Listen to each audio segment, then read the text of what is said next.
En esta breve charla introductoria al tema, intentaremos hablar de la clínica de la soledad, de los fenómenos biológicos, sociales y psicológicos que el aislamiento social produce en las personas.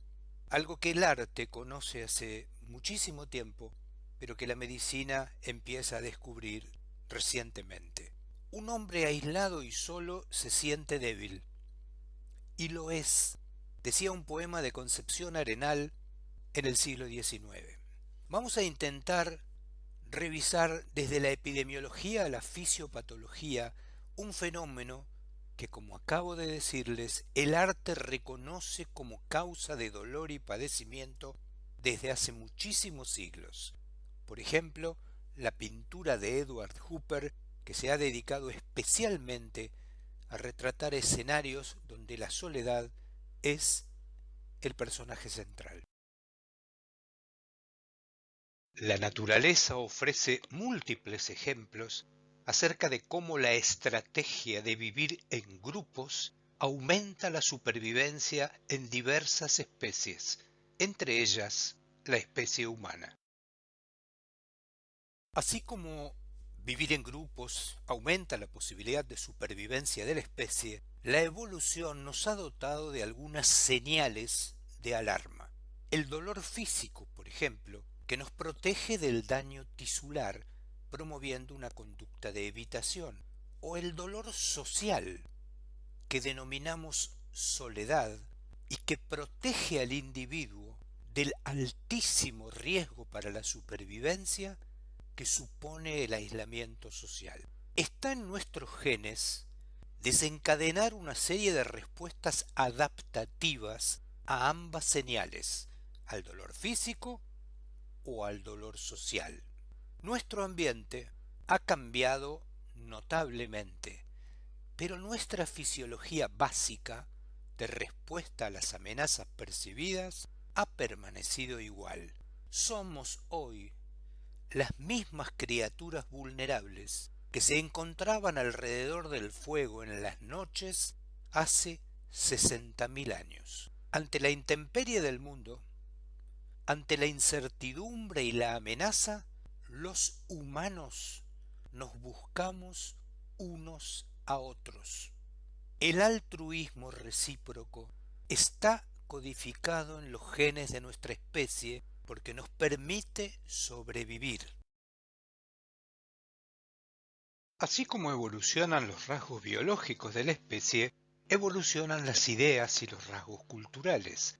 La idea de que el sujeto ideal moderno es el individuo y que él es el único artífice de su éxito o fracaso es una pésima idea que contradice los fundamentos de la supervivencia de la especie. Immanuel Kant decía: la ligera paloma que siente la resistencia del aire al volar, imagina que volaría mucho mejor aún en un espacio vacío. Lo que no sabe es que el aire que resiste su vuelo es lo que la sostiene. Ya que nos proponemos hablar de la clínica de la soledad, un buen punto de partida sería definirla. Soledad es el estado de estar solo que se autopercibe como una emoción negativa, aversiva y que se padece, y debe distinguirse de la solitud, que es estar solo en un estado de compromiso positivo y constructivo con uno mismo. La soledad es un estado percibido por el sujeto, mucho más que un estado objetivo percibido por los demás. La solitud es un estado buscado por el sujeto de manera deliberada y percibido como una emoción profunda y positiva. Soledad y solitud no son lo mismo. La solitud es un estado autopercibido como satisfactorio y que se busca deliberadamente. La soledad, por el contrario, es un estado percibido como insatisfactorio, que se padece, que no ha sido buscado deliberadamente y que tiene muy poco que ver con la cantidad de gente que nos rodea. Cualquiera que se interese en el tema de la soledad como fenómeno biológico y antropológico y clínico debe recurrir al autor de referencia, John Cacioppo. ¿Qué dice en términos sintéticos Cacioppo? Dice que el ambiente emite señales que son percibidas por los individuos que generan señales neuroendocrinas adaptativas al ambiente, las que a su vez producen una conducta determinada. La conducta modifica el ambiente y esto a su vez vuelve a modificar las señales neuroendocrinas en un loop recursivo de interacción entre ambiente e individuos que no puede obviarse al analizar la fisiología o la clínica de las personas. Pero tal vez el mensaje más importante que deja John Cacioppo es que el estudio de los organismos aislados de su ambiente es un sinsentido biológico.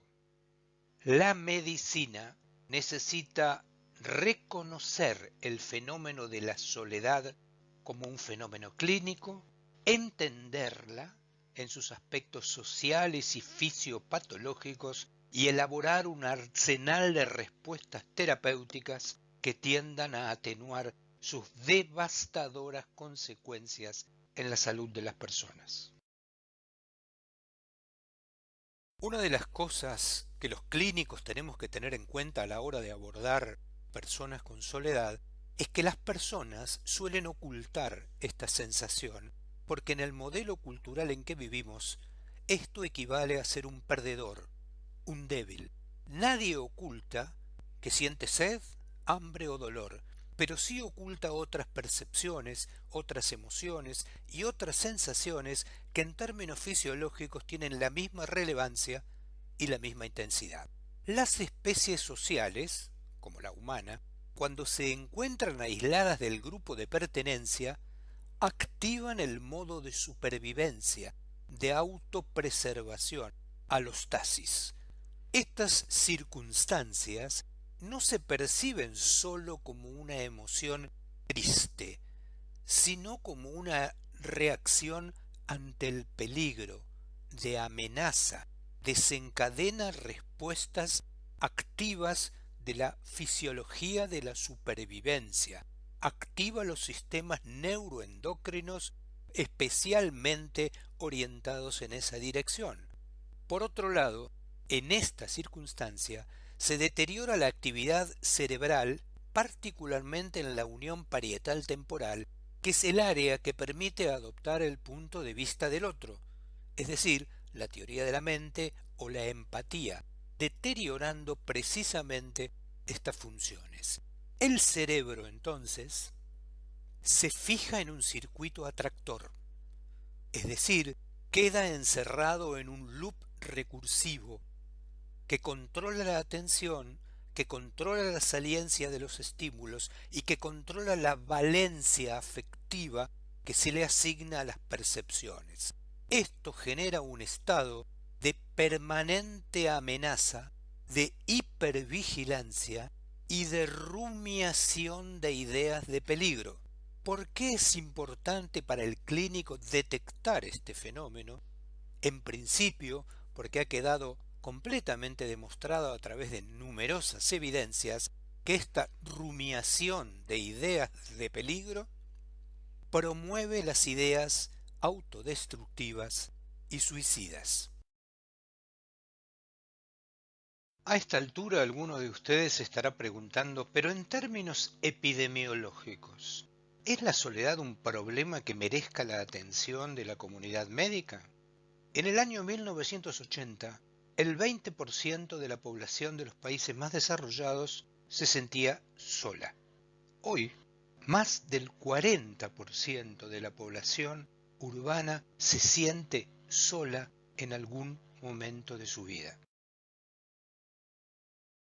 Permítanme hacer un pequeño ejercicio de epidemiología narrativa. En las décadas del 80 y 90 en Japón, se comenzó a observar un curioso fenómeno que llamó la atención de los investigadores. La población carcelaria cada vez era de mayor edad, incluso de edades muy avanzadas.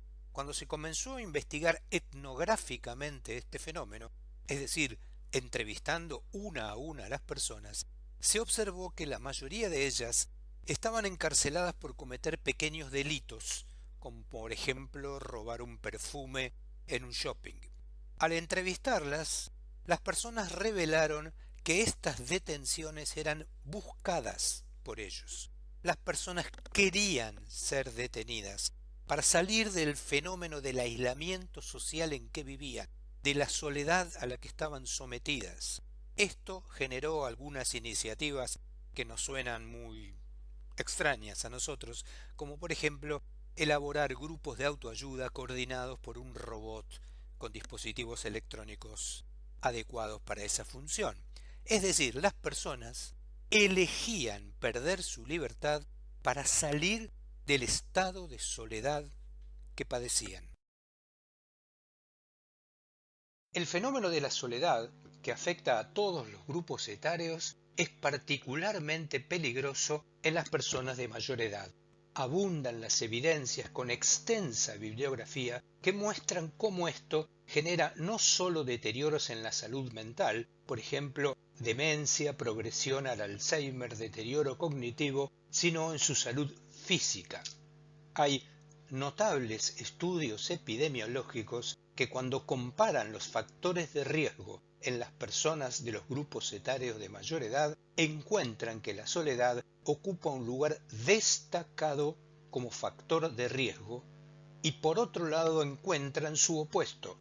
La red social significativa de pares constituye un factor protector de estos deterioros.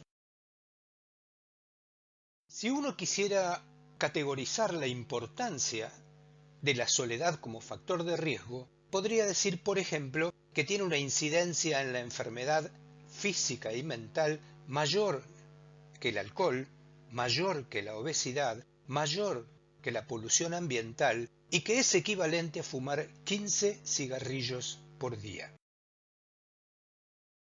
La epidemiología de la soledad como fenómeno social y al mismo tiempo clínico, muestra que los porcentajes de población afectada por este fenómeno son asombrosamente altos en países como los Estados Unidos, el Reino Unido o Japón, que son quienes exhiben las estadísticas más confiables. Alrededor del 40% en Estados Unidos, es decir, 55 millones de personas. Hay más personas que se sienten solos que fumadores y más de 3 veces que diabéticos. A lo largo de los países, el impacto negativo de la sociedad se ve no solo en la salud mental, sino en la física. Como ustedes observarán en la gráfica que les estamos mostrando, en todos los países analizados, el impacto mental, físico, en las relaciones sociales y laborales es verdaderamente asombroso. Muchas de estas personas que tienen sentimientos de aislamiento social y de intensa soledad como padecimiento, tienen al mismo tiempo ideas o sentimientos que los hacen pensar en ideas violentas hacia otros o hacia sí mismos. Ahora que hemos trazado un breve panorama epidemiológico, podríamos ingresar en la fisiopatología de estos fenómenos. ¿Por qué los médicos deberíamos preocuparnos por averiguar si nuestros pacientes padecen soledad, en particular aquellos con enfermedades crónicas no transmisibles?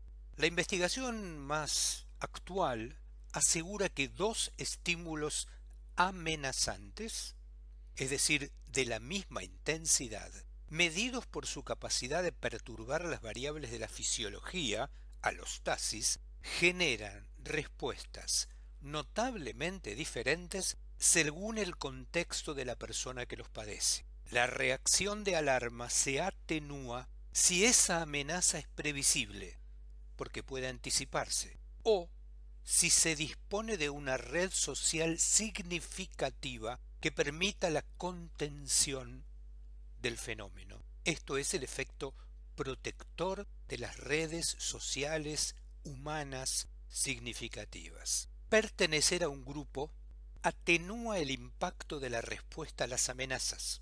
A esto algunos autores lo denominan regulación social alostática. La tribu actúa como un buffer fisiológico y cultural Este es un rasgo que la evolución ha preservado en la especie humana. La ausencia de red de contención, por otro lado, amplifica la respuesta de alarma y sus secuelas clínicas a largo plazo. Esta es la clínica de la soledad, las secuelas que las alteraciones de la fisiología producen en los organismos que las padecen.